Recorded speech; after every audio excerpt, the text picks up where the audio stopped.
Welcome to the Meaningful Work Podcast Fireside Chat, a more relaxed, deep conversation with this week's guest.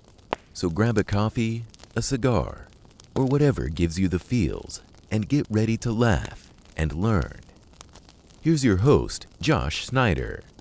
Welcome to the Fireside Chat. That's the only thing that I know has to happen in this part is that I have to get real close to the microphone and say, welcome to the Fireside Chat.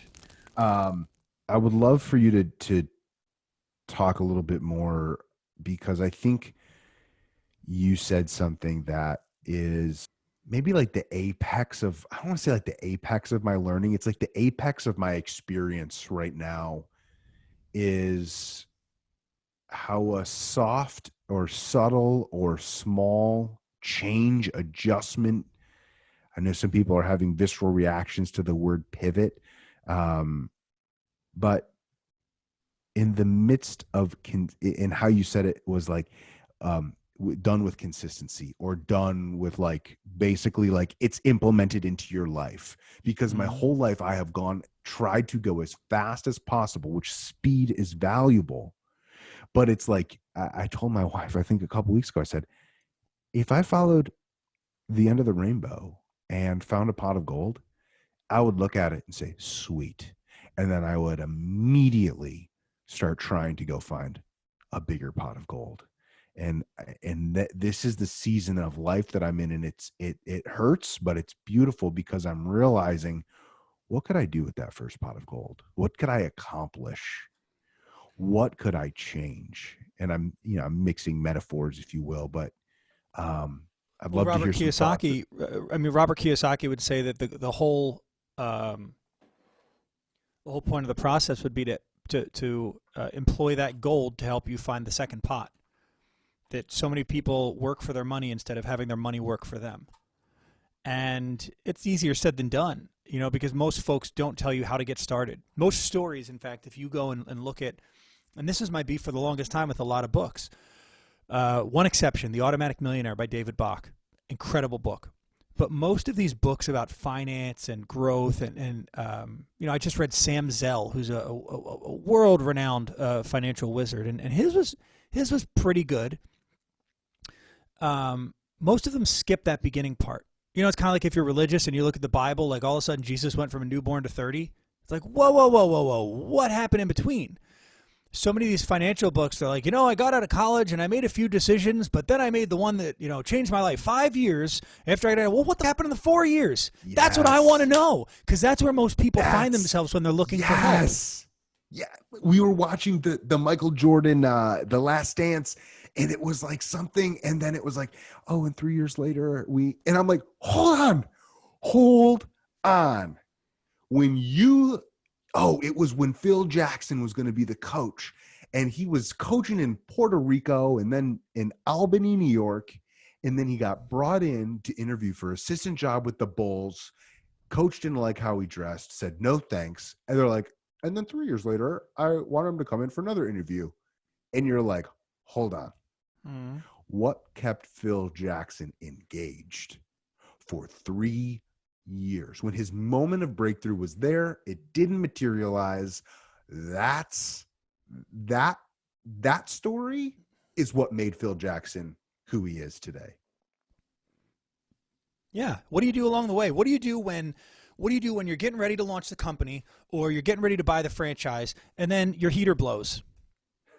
And now, you had $10,000 saved up to buy in on that franchise, and now you got to spend $5,000. What do you do? What does that look like? Folks don't talk about that because, unfortunately, the simple truth in most cases is that it's just hard effing work. Yeah. It's just a lot of you used NBA as a great example.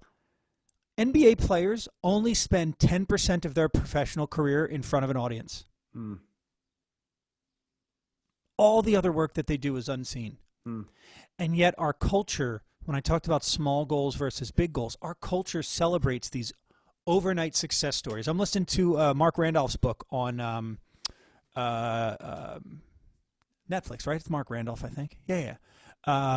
Interesting fact, Mark Randolph is the great-grandson of, come on, Edward Bernays.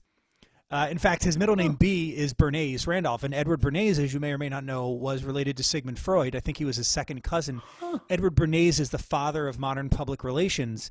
In fact, a lot of not to get political, a lot of Trump's playbook comes right out of some of Edward Bernays's thoughts about how to get your audience to see your side of you, how to move the conversation forward. And Mark Randolph says that a lot of his success he owes to being exposed to that kind of knowledge. So how the heck did we get here? Listening to it, he touches on some of the car conversations that he had with Reed Hastings, right? The other co-founder of Netflix. Yep. But that, I think, is where the magic lies. In those car conversations, he talks about, this is how I approached the initial deal where we almost merged with Amazon. We haven't gotten to the blockbuster chapters yet, but it's really fascinating to read these autobiographies and how much of the tough stuff is glossed over. If you listen to Ray Dalio's talk with TED recently, the TED organization, good God, I've never heard someone speak in more generalities in my entire life. I mean, the man is having conversations with presidents of every major country. He is one of the, I think, top power players in the world. And I mean, all it is generalities. Like, yeah, it's kind of inspiring to hear you say you think there's a path forward, but what? Get specific. Yeah. I mean, he's and there are those who would say that these are the things that they would do, but then there's the other side, and when they don't do that, well, then you see what we have now, and it's just simply, what did you just say?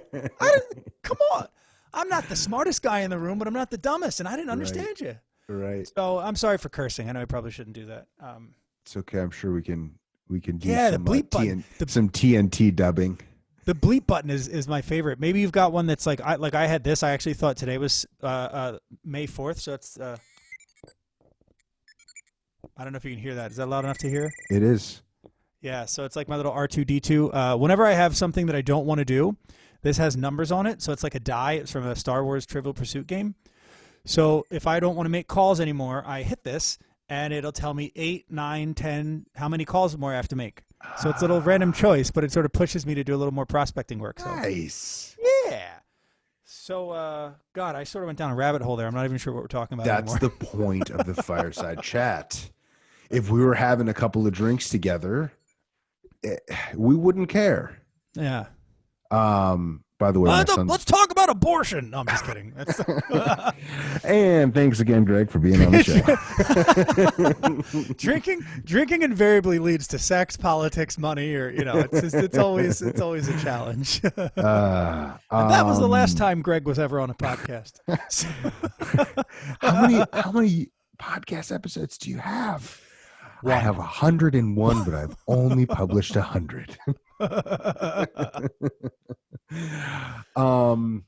Yeah, man, it's the whole story. That's how we got here. We were talking about Michael Jordan. Yeah, we were talking about the whole story. And I think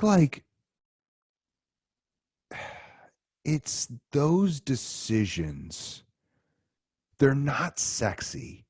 And because they're not sexy, I was going to say they don't sell, I feel like we're trying to avoid cliches, but it is that big splash that you want, and I'm not even going down the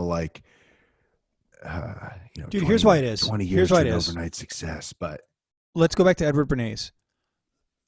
The world is built. In fact, there's an awesome article that just came out. It's a follow-up to the first one, which is Prepare for the Ultimate Gaslighting. I think I shared that with you and Ryan.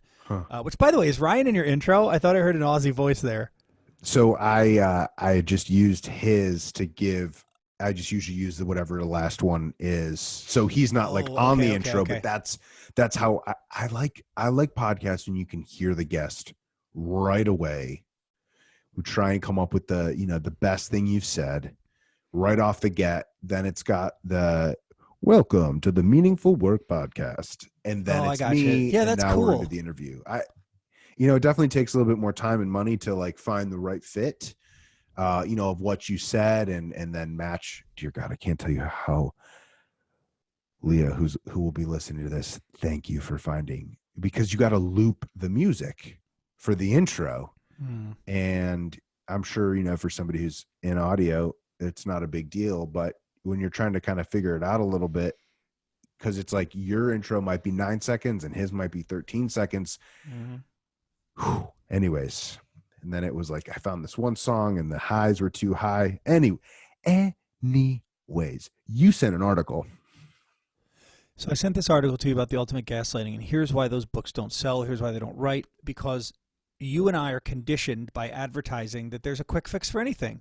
Don't feel good? Go buy a Jaguar. Don't actually feel good? Pop a pill. Don't feel good about yourself? Here's AshleyMadison.com. Find someone who will make you feel good about yourself. Yeah. I mean, the world is the economy is built on selling these quick fixes. And so, you know, even as speakers, as facilitators, you know, I'm often asked the question, so what's going to be the tangible result? And really all I can promise is that I hope people will think differently. If you walk out thinking differently, that's a great first start. But as Zig Ziglar once said, motivation isn't permanent, but neither is bathing. Yes. And I think there's the initial take of what we're talking about. Mm-hmm. But having listened to your experience, having even known what I've gone through, and as I'm sure I've said on other episodes, but even an individual who's working at McDonald's for 35 hours a week is working hard. And so harder than most of us, let's be honest. Like it's so fascinating to me. And so when you want to, Gary Vee for years inspired me with macro patience, micro speed. And I don't know how I got to be so patient. Honestly, there was when I started the business, I would spend Didn't you say you have a son? Yes, I do. So I think that's where the patience probably comes from. Well, he's being one. A father. I've got three under 6 or 3 at 5 and under. I'm not sure how that works. 3 under 5. And look at that hair. Yet with all of that stress, you have this beautifully coiffed head of hair, my friend. Because I've not gotten my hair cut in 10 weeks. This is the longest I've not gotten my hair cut in 5 years, at least. It looks good. Some people look like they're, in like an Al Qaeda hostage video, but you look pretty good, brother. Well, thank you. Thank you. We don't need to go down. Like I expected to be holding up a copy of today's USA Today. Like, yes. And I'm supposed to get some virtual headshots. And part of me was like, your hair. And then I was like, well, it honestly is doing okay. And I don't know how much longer. I actually saw like 2.5 hours from me, a dude broke the law and opened up. And I was like, sold. Like, I'll take tomorrow morning because I'm gonna need more than one haircut. I'm gonna need you to do it, and I'm gonna need you to do it again, just for the sake of. Anyways, this seems like a great time for the Flowbee to make a comeback. Josh, you remember that? The Flowbee was a product. It was a hair product in the 80s that was effectively clippers attached to a suction vacuum cleaner. And so there's tons of great YouTube videos about it, but it basically looks like, the attachment when you go to the car wash for the vacuum that they have you vacuum your front seat with? It's basically that with clippers inside of it. So you could grab the hair, you could kind of basically stand it up, cut it, a no muss, no fuss haircut, if you will. This quarantine seems like the ideal time for that product to make a comeback. And I would like to be your spokesperson, Flowbee. You can't see me on this podcast, but I have no hair. And so I think I make the appropriate salesperson for a haircutting product. Hold on.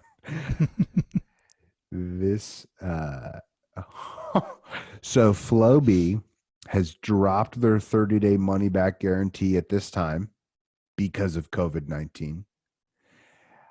They expect delays, and there is an anti-profiteering warning on their website, meaning that this $140 self-haircutting system, well, you got to go on eBay now to really see, is selling out. Oh my gosh. We've got the last Flowbee on the planet, $4,000. Flowbee. Okay. Before we get too far off track, I used one for 76, brand new 205. Wow. Gosh. Wow. This is unbelievable. And that probably doesn't even include shipping.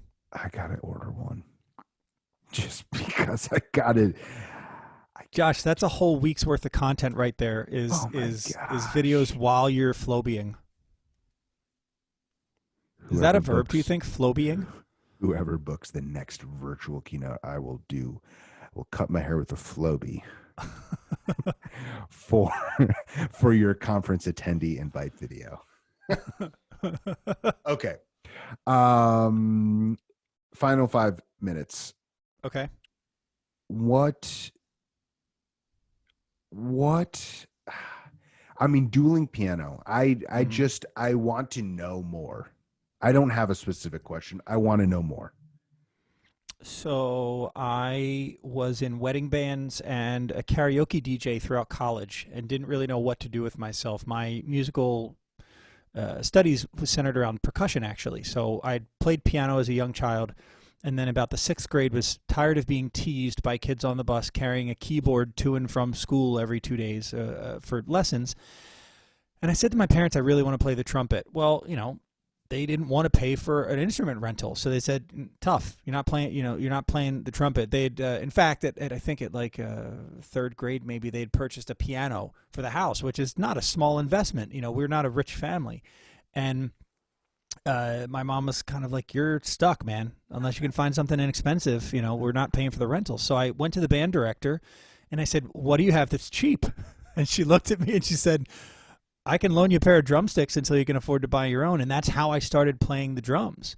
And then I wound up getting a scholarship to high school and getting accepted into a very prestigious music education program in college, which I ultimately pivoted out of, I know that's a bad word, into psychology and philosophy. Huh.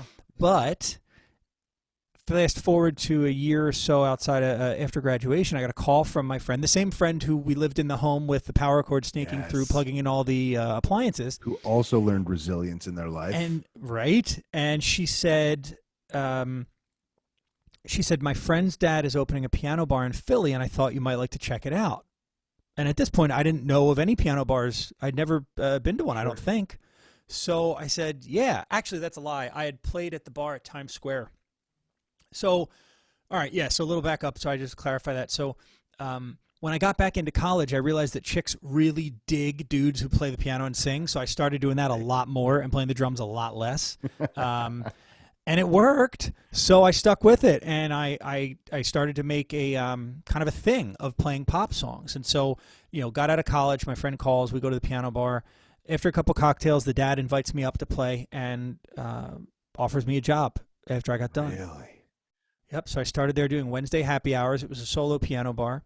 Then when I moved to Toronto in 2009, there was a solo piano bar up there that I played at. I played at some in Montreal. I was traveling a bit. I played down in Colombia in South America. And then when I moved back to the States, when I moved back to Philly, there was no solo piano bar in town anymore, but there was a dueling bar. So I went and I knew some of the guys who were playing there from the solo bar. It was kind of the same crew. Like, it's funny how few dueling piano players there really are around the country. And got the job, was terrible initially. I'm still not the best dueling piano player in the world. Tell me how it's different. So most folks think that the duel is between the piano players, that you're trying to outdo each other or trying to, they think of the Donald Duck and Bugs Bunny dueling piano thing, right? Or is it Daffy Duck? Daffy Duck and Bugs Bunny. Yeah. I'm with you. Which. Yeah. So it's two fictional characters. So most people think of that. But in truth, the duel is really between the audience members. So it's simply a way to goose tips. I know I'm probably like telling an industry secret. Maybe they're gonna the dueling piano association intelligentsia, or they're gonna come after me. We'll be blackballed. But it's basically if there's a big group in, so like the Army Navy game was great, right? So there'd be an Army song that we'd play, and then a Navy guy would come up and pay $10 to stop the song. And so then we would start doing, the Navy song, and the Army guy would come up and pay $15 to get the Army song going again, and on and on and on it goes until, we've played one song for like $200. And so that's kind of how the whole dueling process works. But the challenge is, a lot of times you'll have audiences that want to screw with you, right? So they'll oh, can you play Fetty Wap? Now, a disclaimer here, and this is my personal preference. Dueling pianos is 2 pianos, 3 players that rotate, right? Maybe even more players, but it's pianos. It's not electric bass and trumpets and drums, and a lot of these bars are now kind of basically just glorified house bands that just happen to have 2 piano players featured prominently. That's not dueling pianos. So the challenge becomes when you've got an audience that wants to screw with you and you're not a house band. Fetty Wap is a tough, act to play. Kanye West is tough, and you get these crazy requests.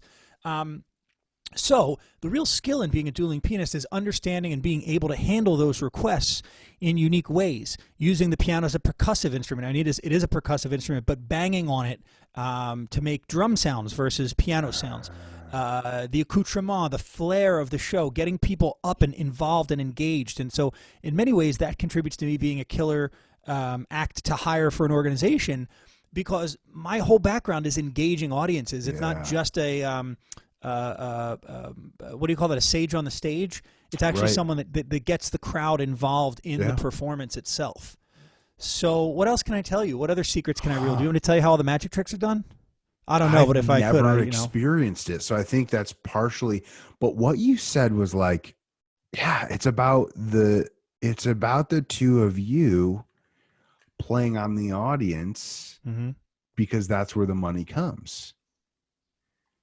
And it takes it back to like that street MBA. Like there is, there are ways to do things. And then there's like, when you can learn the truth of, instead of just like taking something head on, you find the way to give it the little twist, the little turn. And I don't know, I'm looking at this bottle here. It's like, instead of just reading like bubbly, it's like bubbly. And then you turn it around, you're like, oh, that's actually what's in it. And if I know what's in it, then I can make it. And if I can make it, then I can, then I can win, then I can accomplish. If I can see what it is, I can work backwards from it. And I mean, just like kudos. I feel like you've found a way to do that in so many areas of life. And it is interesting because having served as a server in a restaurant for 10 years, half those in fine dining, it's like I also that skill of, not nearly to the extent of playing the piano and having to work crowds, but it's like you've got to work emotions and read people's eyes. And it's like, do you lean in? Do you step back? Do you move on? Are they loving it? Do you go deeper? Like you just, it's so easy to throw out those situations. How did you say it earlier? It's okay. But it's like, I say it, don't get through it, get from it. And it's like, there's so many life experiences where people just try and. Yeah. Don't get through it, give to it. Maybe Jim Rohn said that. Who knows? At this point, who knows? It's and there's so much value that you can get along the way, but I think people throw aside the experience that they're having in pursuit of maybe the next one and miss the true value, the true truth of the experience that they could be having right now and how it will equip them for what's next.